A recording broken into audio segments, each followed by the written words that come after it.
Arnaud Imach, de formation plutôt tournée vers les sciences politiques, mais qui s'est converti à l'histoire et qui est devenu un passeur d'histoire entre l'Espagne et la France, puisqu'il est à l'origine des différentes traductions des ouvrages que nous avons évoqués aujourd'hui. Et il faut qu'il en soit remercié. Voilà. Je me suis intéressé aux travaux de Serafín Fanjul, de Darío Fernández Moreira et de Rafael Sánchez Saúz pendant près de 4 ans. C'est par la suite qu'avec joie, j'ai contribué à la réalisation du projet de ce colloque, projet dont l'idée et la mise en œuvre reviennent avant tout à Evelyne Navarre et à Philippe Conrad, président de l'Association pour l'Histoire. Mais malgré tout l'intérêt porté au sujet de l'Andalouse pendant toutes ces années, je n'ai pas pour autant la prétention d'ajouter des commentaires pertinents aux explications données par les spécialistes qui se sont succédés à la tribune. L'essentiel a été dit par eux, par nos amis professeurs espagnols, américains et français. Je voudrais donc plutôt, en guise de conclusion, replacer le sujet dans une perspective ou dans un cadre plus vaste, celui de la légende noire espagnole. Alors bien évidemment, je n'en donnerai ici qu'en quelques minutes qu'un très bref aperçu. Je pense, au moment de commencer cette intervention, je pense à ce que me disaient ou ce que m'ont dit Serafín Fanjul et Rafael Sánchez Saúz, à savoir tu es français, donc tu peux dire ce genre de choses. Nous, comme Espagnols, je ne sais pas si nous pourrions dire la même chose. Mais bon, voilà, donc je me lance. Donc, l'histoire de l'Espagne est exceptionnelle. Elle est l'une des 5 grandes nations qui ont construit l'histoire universelle. Elle a laissé une trace indélébile dans le monde. L'Espagne d'aujourd'hui, c'est un pays d'un peu moins de 47 millions d'habitants qui affronte plus que n'importe quel pays d'Europe les conséquences sociales et économiques de la baisse de la natalité et du vieillissement de la population. Son indice de fécondité est l'un des plus bas du monde. Il s'est élevé à 2,89 en 1974, il n'est plus que de 1,25 en 2018. La crise démographique espagnole est en passe de devenir catastrophique. À cette cadence, la population actuelle pourrait bien baisser de moitié en 2100. Mais cela dit, fiche de consolation, l'espagnol est la 2e langue la plus parlée dans le monde après le chinois. Parlée par près de 550 millions de personnes, c'est la langue principale et officielle de 22 pays. Malheureusement, l'ignorance de la plupart des Français sur l'Espagne, sa culture et son histoire reste abyssale, pour ne pas dire insondable. Pire encore, ceux qui en parlent le font généralement superficiellement et se limitent à répéter quelques platitudes, des lieux communs et autres espagnolades de plus ou moins bonne aloi. Qui ne connaît parmi nous le French bashing, ce dénigrement de la France à l'étranger qui, il faut bien le dire, s'accompagne souvent d'un autodénigrement des Français. Des clichés, des stéréotypes, des idées préconçues, appréciées notamment des anglo-saxons qui se font un plaisir de les faire circuler de par le monde, surtout depuis la guerre du Golfe. Mais soyons honnêtes, il n'est pas un empire, pas une seule grande puissance qui n'ait fait ou ne fasse l'objet d'une légende noire et d'une légende dorée. Les Romains étaient déjà considérés comme des barbares, cruels, incultes et stupides par les Grecs. Revenons à l'Espagne. L'Espagne n'est bien évidemment pas la seule puissance à avoir été l'objet d'une propagande phobique au cours de l'histoire. Mais la singularité de la légende noire espagnole tient à son incomparable intensité et à son incroyable ténacité au cours des siècles.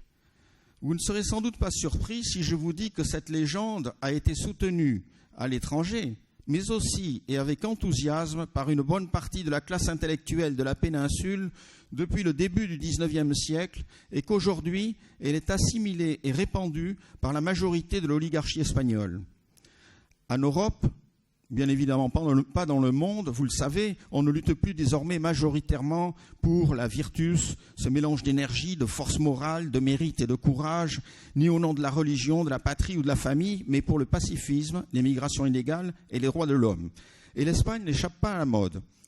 Vous ne vous étonnerez donc pas non plus si je vous dis que dans la péninsule, celui qui émet quelques réserves, ou pire, qui ose déconstruire les mythes, les préjugés et autres élucubrations politiquement correctes, se voit immédiatement enseveli sous un tombereau d'insultes, nationaliste, espagnoliste, national-catholique, machiste, raciste, xénophobe, franquiste, fasciste, nazi, etc. Autant d'arguments d'une pauvreté, d'une médiocrité déconcertante, mais qui, hélas, ne sont pas le fait des seuls démagogues et leaders politiques. Bien au contraire, on les retrouve abondamment sous la plume de prétendus philologues, anthropologues, philosophes ou historiens universitaires qui se contentent d'invectiver au lieu de débattre et qui, bien entendu, sont présentés comme des références intellectuelles par de grands partis politiques.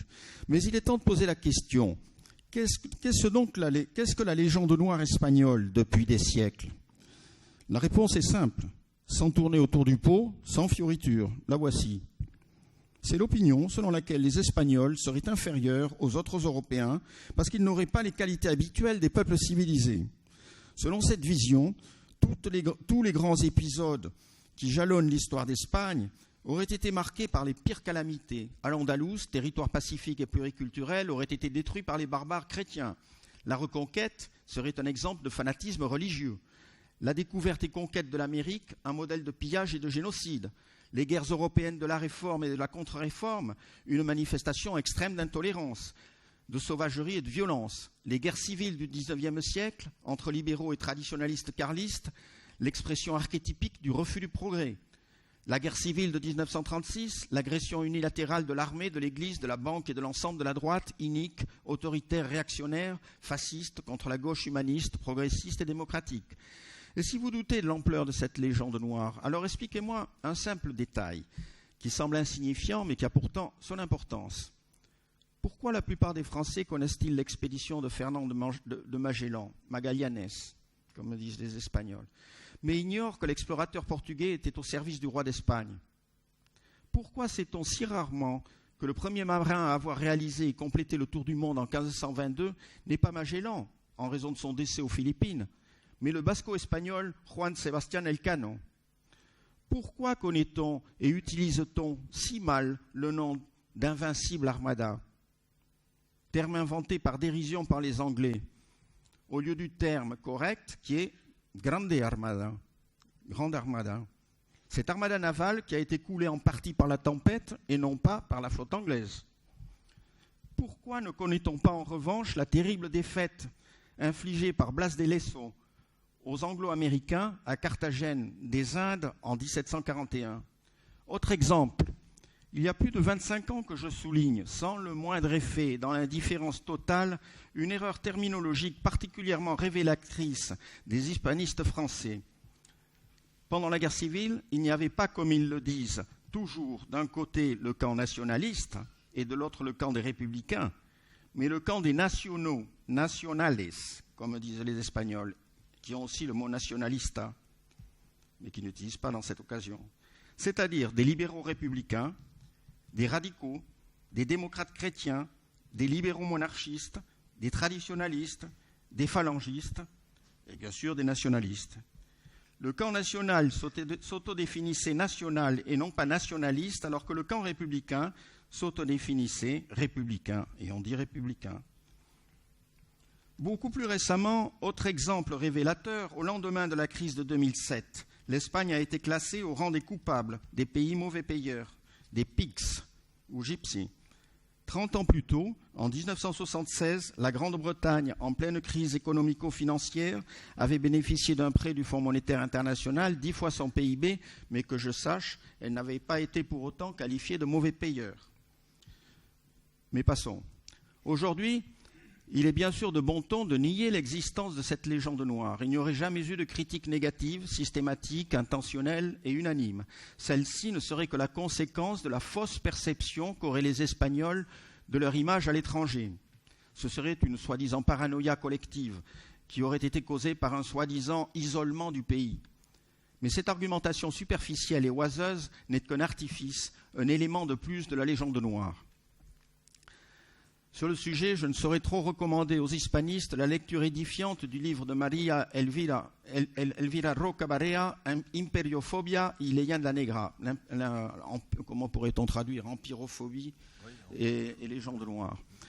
Pour illustrer la persistance de la légende noire, il me suffit de rappeler quelques déclarations polémiques, par exemple celle du président Chirac en 1996, ou celle très récente du président du Mexique, ou du pape François, pour ne pas parler des proclamations exaltées des leaders des mouvements indigénistes.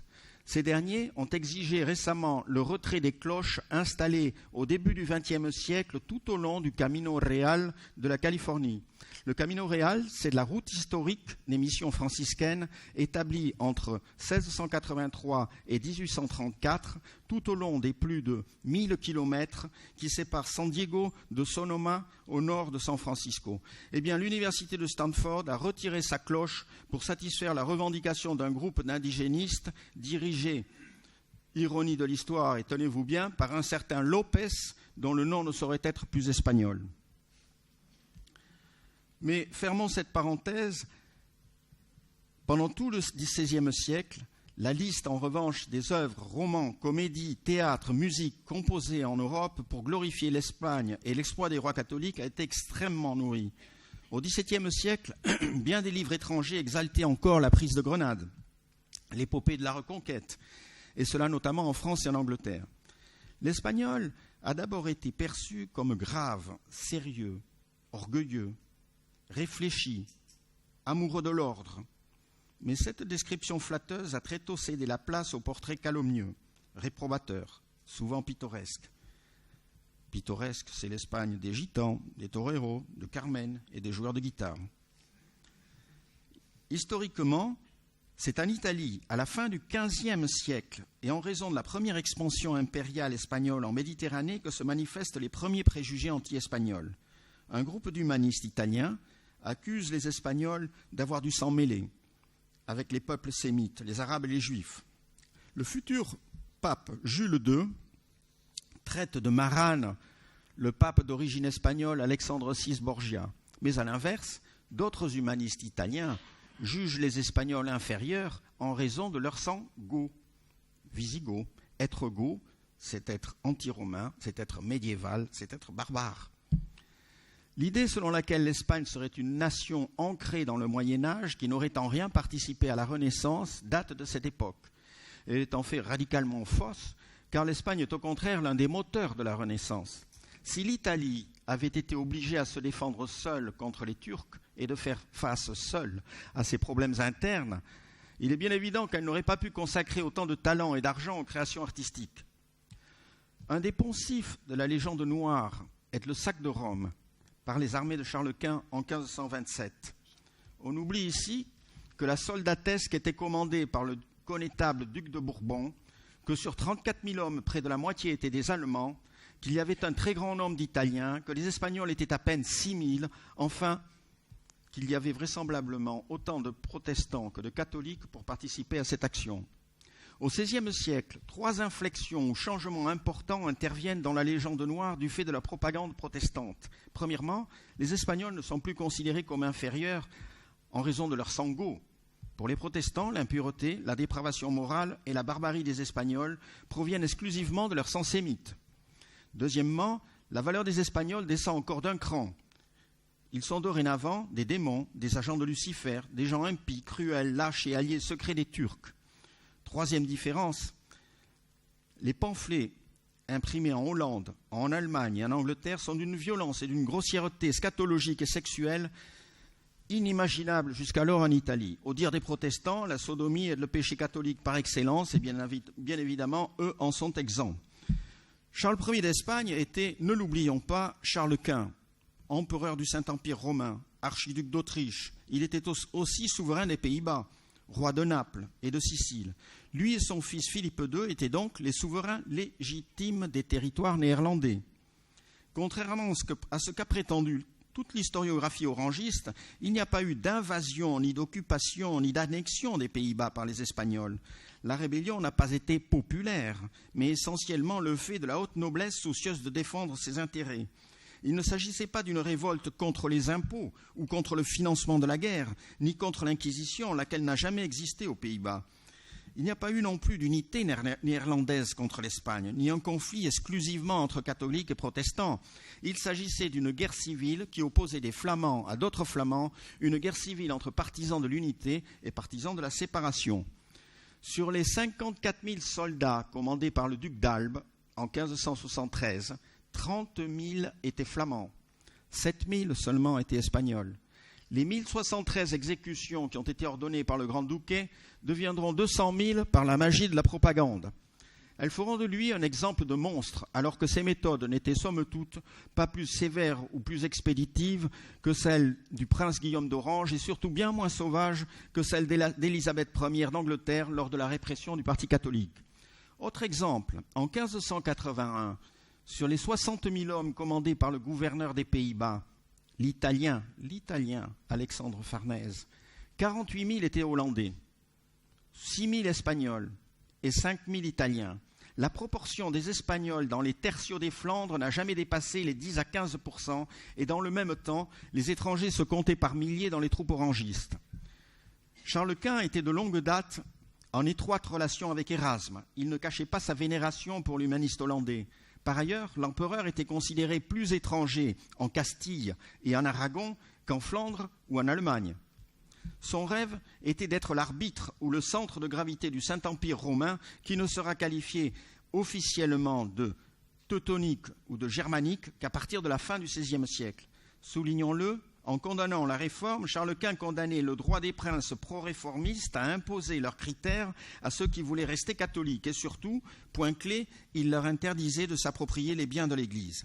Lors de la guerre de Schmalkalden, en 1546, en Saxe et Thuringe, significativement, là encore, les troupes impériales comptaient 16 000 lansquenets, 16 000 lansquenets allemands, 10 000 italiens, 5 000 belges et flamands et seulement 8 000 espagnols. Il ne s'agissait pas là encore d'un affrontement, il s'agissait là d'un affrontement non pas entre Allemands et étrangers, mais bien d'une guerre entre une majorité de combattants allemands qui se trouvaient dans les deux camps. Initiée par Luther, la démonisation, diabolisation des Espagnols a atteint un niveau absolument obsessionnel chez le prince d'Orange. Antisémite féroce, Luther assimilait les Espagnols aux Juifs, mais aussi aux morts. Humaniste et propagandiste de la Réforme, Ulrich von Hutten les tenait pour des mamelouks, des marranes, des paresseux, des traîtres et des porcs. Luther assimilait les Espagnols aux Turcs, et sur ce point, 25 ans après sa mort, le plus cinglant des mentis lui a été apporté par la bataille de Lépante, en 1571. Mais la même accusation, l'accusation donc d'être finalement les Turcs, l'accusation de voir des Turcs dans les Espagnols, cette accusation a été reprise aussi par Orange. Mais alors qu'il cherchait lui-même un accord avec les Turcs et leur octroyait un comptoir commercial à Anvers. En Angleterre, la propagande anti-espagnole commence à partir de 1534, date à laquelle Henri VIII se proclame chef de la nouvelle église anglicane. L'espagnol est pour lui, et c'est clair, l'incarnation du traître, de l'hypocrite, du lascif et du sanguinaire.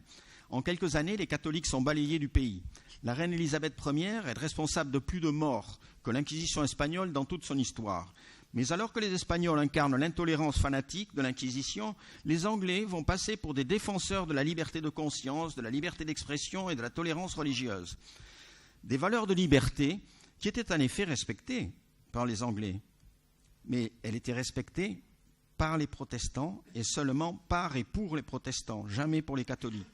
Il faudra attendre 1829 pour que les lois répressives contre les catholiques commencent à être abrogées en Angleterre. En France, c'est au XVIIIe siècle que s'est développée l'hispanophobie. On la retrouve chez le protestant Pierre Bell, mais aussi chez Montesquieu, Voltaire, Raynal, Jaucourt et Masson de Morvilliers, pour ne citer qu'eux. L'Espagne n'est plus alors l'agent de Lucifer, mais une terre d'ignorants, de barbares et d'incultes, un pays intolérant, intransigeant, superstitieux, sans aucun esprit scientifique, qui se situe, somme toute, en dehors de la civilisation. L'économie et la culture de la péninsule sont jugées déplorables, et les responsables sont bien sûr le catholicisme et l'Inquisition. Le Saint-Office n'a jamais eu la moindre politique interventionniste en matière de commerce, d'industrie ou de finance, mais de cela, on en a cure. L'historiographie libérale et le romantisme littéraire du XIXe siècle seront les premiers à s'intéresser vraiment à l'expulsion des Juifs de 1492. La nouveauté est alors de prétendre que c'est l'intolérance des Espagnols envers les Juifs qui a été à l'origine de tous les maux de la péninsule. Nous verrons ce qu'il en est en réalité. L'Espagne est ressortie en fait exsangue de la double invasion française par les armées de la Convention et surtout par les armées de Napoléon. Et c'est précisément à ce moment-là que les piliers de la légende noire anti-espagnole vont prendre leur forme définitive.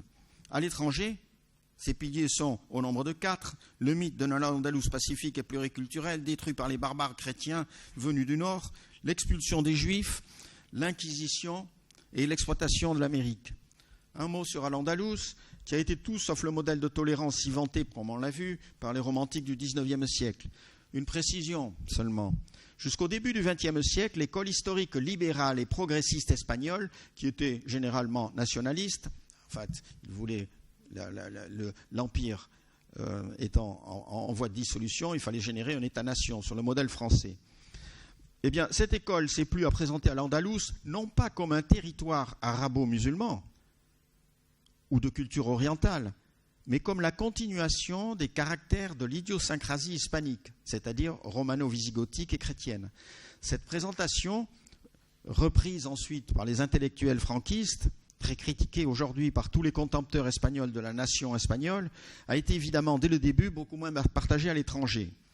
Les Morisques, les musulmans d'Espagne, ont été expulsés entre 1609 et 1614 pour 3 raisons. D'abord, leur révolte répétée dès 1492, et notamment la rébellion sanglante des Alpujarras entre 1568 et 1571. Ensuite, leur complicité, leur participation à la piraterie et à la pénétration des Turcs et des barbaresques sur le territoire espagnol. Enfin, leur collaboration et leur connivence avérée avec les protestants d'Europe et les ennemis de l'Espagne. Des espions français ont d'ailleurs été arrêtés en Espagne parce qu'ils essayaient de fomenter des soulèvements à ce moment-là. Mais c'est l'expulsion des Juifs qui a fait couler le plus d'encre. Les Espagnols ont été jugés tantôt sémites, tantôt persécuteurs des sémites. En 1492, à la veille de l'expulsion, il y avait en Espagne environ 200 000 Juifs. Près de la moitié ont accepté de se convertir au christianisme. Les autres ont préféré l'exil. Un peu moins d'un tiers est retourné plus tard en Espagne en déclarant s'être fait baptiser. Mais ne l'oublions pas, les Juifs avaient été expulsés du royaume d'Angleterre par Édouard Ier, du royaume de France par Philippe Auguste et Philippe IV, des duchés de Parme et de Milan, mais aussi de l'archiduché d'Autriche. Le cas de l'Espagne n'est donc pas aussi singulier, aussi entre guillemets, révélateur d'un climat d'intransigeance, qu'on veut bien le dire.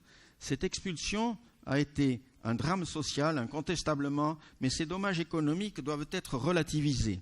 Le déclin de l'Empire espagnol a commencé, ne l'oublions pas, 250 ans plus tard. L'autre grand thème de la propagande anti-espagnole, c'est la mythologie contre le Saint-Office. La propagande sur les atrocités de l'Inquisition a commencé à se développer aux Pays-Bas en 1548.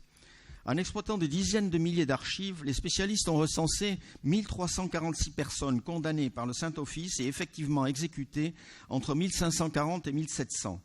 Parmi les victimes, le nombre des protestants condamnés à mort entre 1520 et 1820 s'élève à 220, dont 12 ont été effectivement brûlés. La peine de mort n'était appliquée qu'à l'hérétique qui refusait de se repentir. En réalité, bien moins de personnes sont mortes pour hérésie en Espagne que dans le reste des pays d'Europe. Environ 50 000 sorcières ont été brûlées en Europe, la moitié dans les territoires allemands. En revanche, 27 sorcières ont été brûlées en Espagne, dont tout particulièrement au Pays Basque. Qui ne connaît les gravures de Théodore de Brie illustrant les plus terribles passages de la Brevissima Relación de la Destrucción de las Indias de Fray Bartolomé de las Casas? Ce réquisitoire du dominicain espagnol, publié d'abord en Espagne en 1551, puis à Anvers en 1578, tient une place centrale dans la légende noire anti-espagnole. La conquête et l'évangélisation par les armes n'auraient eu d'autres effets que la dépopulation, voire le génocide organisé. Qu'en est-il exactement? À l'arrivée des Espagnols, l'Amérique précolombienne est encore à l'âge de la pierre polie. Un véritable abîme culturel la sépare du continent européen. Les cultures amérindiennes pratiquent l'anthropophagie, rituelle et non rituelle, sur une très vaste échelle. Le paradoxe de la conquête est qu'elle n'est moins l'œuvre des conquistadors espagnols que des peuples indigènes dominés, désireux de secouer le joug des peuples indigènes dominants. On ne conquiert pas des empires comme ceux des Aztèques, Incas ou Mayas avec seulement 200 ou 400 soldats, quelques pétoires et quelques chevaux, si l'on ne bénéficie pas sur place de solides appuis. Soulignons-le par ailleurs, en 2 siècles, le nombre d'émigrants espagnols, hommes et femmes, n'a pas excédé 200 000 personnes, probablement 50 000 au XVIe siècle. Avant leur arrivée, le continent est composé d'une série d'univers totalement fermés. L'Amérique en tant que telle est une création des Espagnols. Entre 1538 et 1812, ce sont plus de 30 universités que les Espagnols vont fonder en Amérique, bien avant qu'elles ne soient créées en Amérique du Nord, pour la plupart. Tout enseignaient les langues indigènes. L'histoire de la découverte et de la conquête est indubitablement marquée par des cas de cruauté et d'exploitation inhumaine atroces, mais aussi par de formidables exemples de sacrifices et d'actions altruistes. En fait, si la monarchie espagnole s'était conformée aux idées qui prévalaient au XVIe siècle en Europe du Nord, elle aurait réduit à l'esclavage légal et effectif la majorité de la population indienne. Or, l'Espagne a établi en droit, je dis bien en droit, la liberté des Indiens et n'a permis le servage que pour les cannibales et pour les indigènes qui se livraient à des sacrifices humains et qui s'opposaient par la force à toute forme d'éducation chrétienne. Ces principes ont été souvent violés, mais ils sont demeurés toujours en vigueur, vaille que vaille, jusqu'à la fin de la présence espagnole. Et à l'heure de les juger, il conviendrait peut-être de garder à l'esprit le caractère, pour le moins discutable, du droit d'ingérence d'aujourd'hui. Saint Paul disait « Je fais le mal que je ne veux pas, je ne fais pas le bien que je veux ». Jules Monnereau parlait d'hétérotélie. Une infinité d'actes et d'ordonnances contenant des directives concernant les Indiens, qui étaient assorties de menaces en cas de désobéissance, ont été adressées par les rois d'Espagne à leurs vice-rois. Les premiers missionnaires ont alerté la couronne sur les mauvais traitements infligés par les colons aux Indiens. Des personnalités ecclésiastiques et d'éminents représentants de la couronne ont combattu pour la justice au bénéfice des Indiens. L'un des plus célèbres, souvent considéré comme le fondateur du droit international public, est le dominicain Francisco de Vitoria. Ces idées ont inspiré le monument que constituent les 6000 lois des Indes édictées par les rois d'Espagne tout au long de leur règne.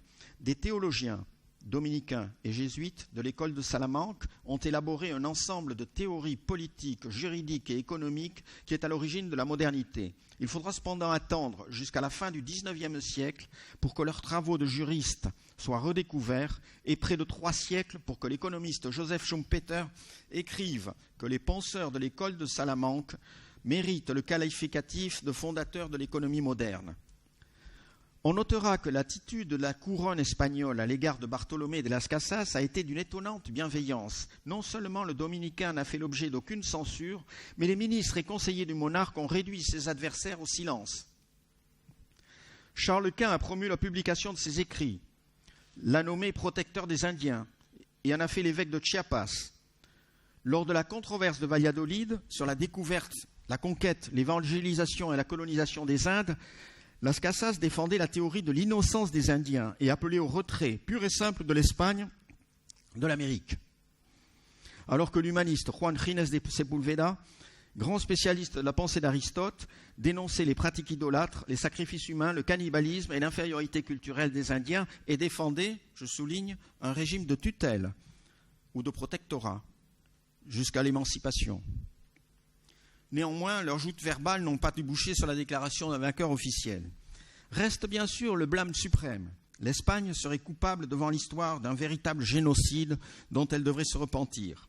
La population indigène a effectivement baissé après l'arrivée des Espagnols, mais on ignore dans quelle proportion.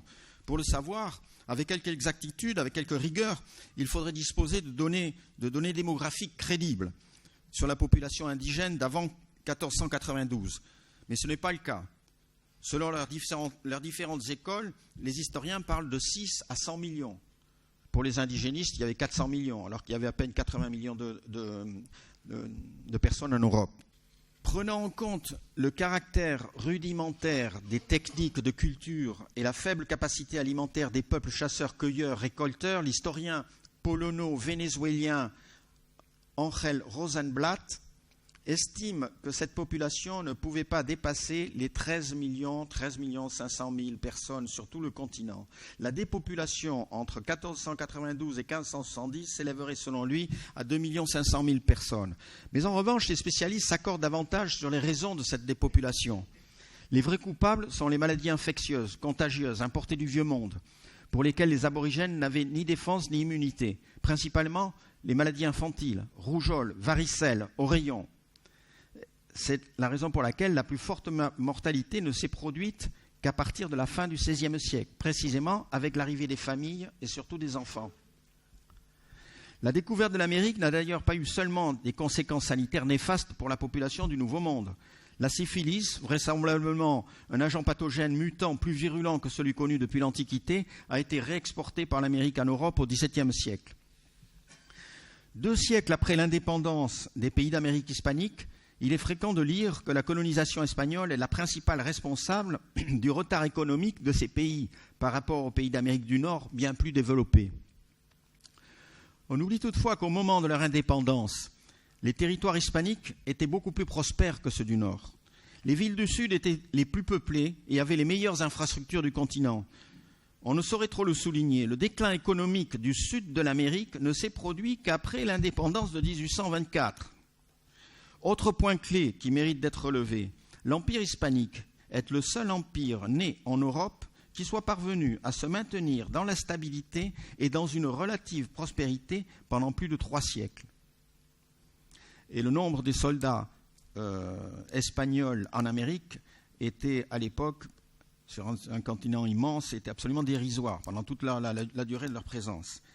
Et un fait aussi intéressant, c'est que au moment des guerres d'indépendance, que l'on ne sait généralement pas ici, finalement, ces guerres ont été menées essentiellement par des créoles et avec une minorité, avec une présence espagnole, donc de l'armée qui venait d'Espagne, absolument minoritaire. C'était des créoles de part et d'autre qui menaient les combats.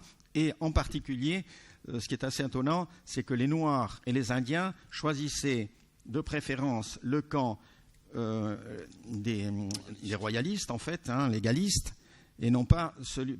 Pourquoi ? Parce que pour eux, les autres représentaient le latifondisme anglo-saxon, qu'ils craignaient encore plus que la présence américaine. Donc là encore, il y a une certaine ambiguïté qui mérite d'être soulignée. Je termine donc les effets et les conséquences de 5 siècles de propagande hispanophobique peuvent bien être niés, ignorés, méconnus ou passés sous silence, mais ils n'en continuent pas moins d'influer sur la perception que les pays d'Europe du Nord et d'Amérique du Nord ont de l'Espagne. Un énorme travail de démythologisation reste encore à faire, un travail de Pénélope, non seulement à l'étranger, mais aussi en Espagne, où le débat portant sur l'identité nationale divise, déchire le pays, sans doute encore plus que dans n'importe quel autre pays d'Europe. C'est tout ce que je voulais vous dire. Merci. Merci Arnaud Imatz pour ce brillant exposé consacré à la légende noire espagnole. Il me reste à remercier tous nos intervenants, à remercier également tous ceux qui sont venus à ce colloque. Et j'espère que ce qu'ils ont entendu les a intéressés, leur a convenu, les a informés. Ça correspondrait tout à fait à la vocation que nous entendons donner à l'Association pour l'Histoire. Merci.